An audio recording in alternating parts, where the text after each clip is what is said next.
Hi everyone, welcome back to Chronic Harmony, where chronic illness meets artistry, honesty, and healing. Today we are talking about anxiety and how it showed up in my body before I knew how to recognize it. So let's jump in.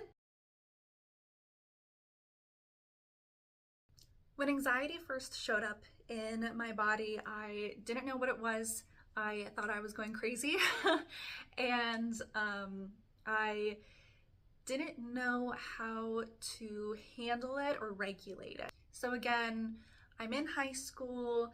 I am dealing with POTS and endometriosis, but I do not have names for those conditions at the time. Whenever I would have spikes in my POTS or I would have bad endo days, I had a physical reaction to what I was feeling, and it caused a lot of anxiety that I just pushed down instead of dealing with it because I did not have the proper coping mechanisms to deal with it. Before all of this started happening, I wasn't known as an anxious person, stereotypically, right? I lived by my dad's mantra of never get excited. That's what he has always lived by. It's one of his mantras that all of us girls, my sisters and I, that we always remind ourselves whenever we're in heightened situations and we just need a reminder to take a deep breath and to chill a little bit, to never get excited. I would repeat that mantra to myself on a daily basis, and it did help until it didn't. And then I thought something was wrong with me because I'm like, why is this mantra no longer working? What is going on with my body that I feel like I'm in a constant state of fight or flight, even though there are no outside threats? What is going on, and why am I feeling like I need to fight right now or just freeze? And I couldn't quite put my finger on it. My symptoms showed up in a very physical way. I would notice a difference in my cardiovascular, in my breathing. I would have a sensory overload, and my nervous system just felt like it had electricity running through it. So first and foremost, my heart all of a sudden would just start racing through the roof. I remember very specifically, I was sitting down taking a test. It seems like it's always taking a test. I was sitting down taking a test, and I really enjoyed the material that we were learning about. It was in my psychology and sociology class in high school, and I enjoyed it, and I always studied really hard before tests. And I remember I was filling out an answer, and my heart rate just spiked all of a sudden. I got really hot. I started to sweat, and so I rolled my sleeves up and took a drink of water, and I'm like, just calm down. I don't know what's going on, but you're fine. Just keep taking your tests. You've studied for this. You know what you're talking about.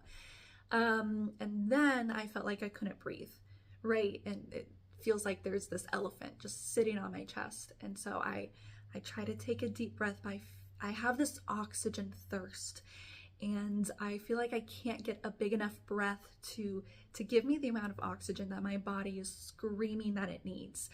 And because I feel like I'm depleted with oxygen, I begin to spiral. I start breathing heavily, and I just feel like I cannot catch my breath no matter what I do. And because of this, all of the symptoms start piling on, and so I begin to feel dizzy. The world feels like it's spinning around me. I'm sweating, but I'm also cold at the same time, but my hands are clammy, and my body is just so tense. And like I said, it felt like I had electricity running throughout my nerves, and it felt like I was hooked up to a conductor, and I was being zapped all over the place, and I could not calm myself down, and I was in a state of fight or flight, even though there was no reason for me to be so anxious or to be in this state of fight or flight, and I was frozen.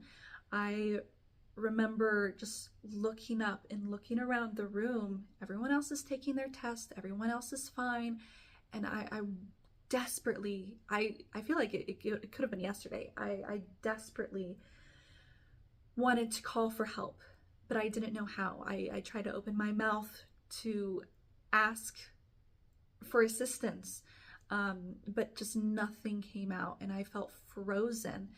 And finally, the girl who was sitting next to me, my classmate, called the teacher over, and she escorted me to the nurse's office, and I was able to get calmed down after talking through it a little bit. And I am very thankful for my classmate, because I don't know if I would have been able to speak up for myself in that moment. Obviously I didn't. And so her helping me, I really appreciated that. And even now, I wish I could thank her, because it was just the first step into realizing that there was something wrong that I needed to figure out how to address. And so that was very important that she did that. In that moment, I felt trapped in my own body. I felt like I couldn't talk, I couldn't breathe, I couldn't calm myself down as I usually could. And that really bothered me. It felt like my body was just shutting down for no particular reason. And so I thought to myself, well, maybe I didn't study hard enough. Maybe I got to a question and I didn't know how to answer it, which wasn't the case, because I was that kid who I would study and I would study and I would get to the test and I would be able to close my eyes and see exactly where the answer was on the study guide, right?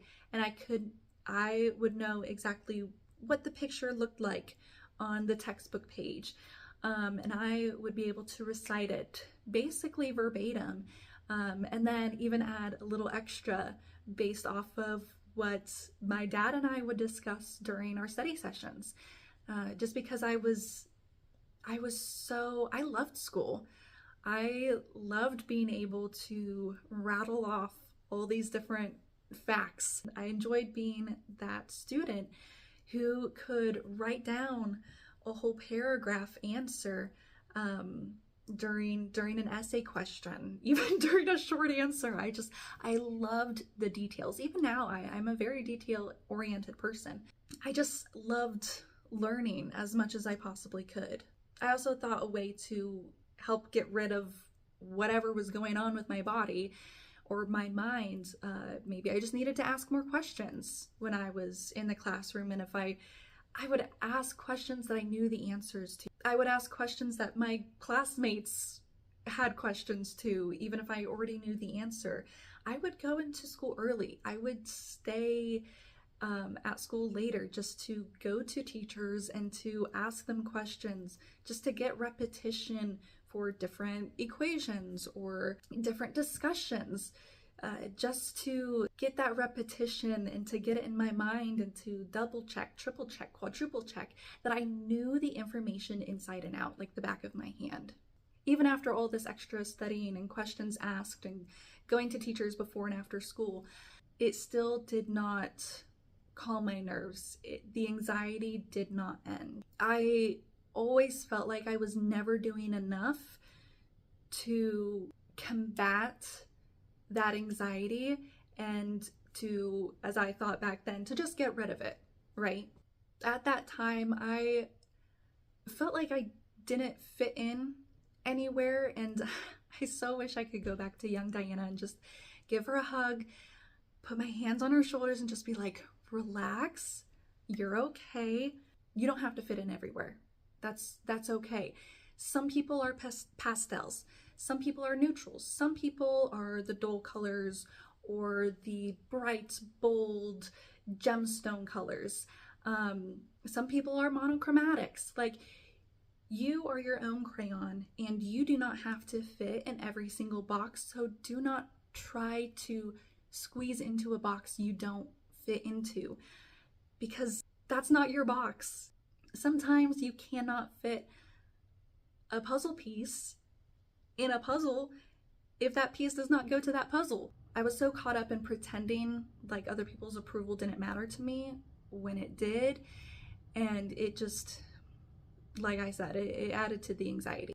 I was trying to look confident while being very unsteady and very unsure of myself as a student, as a young woman, because I had a lot going on in my body and I didn't have those answers. And I thought the sensations that I'm going through, everyone else goes through, and somehow they are able to deal with it and I'm not. I'm weaker. I don't have the abilities to just deal with it. And that bothered me, and I think that's why I searched for that affirmation from my peers and teachers.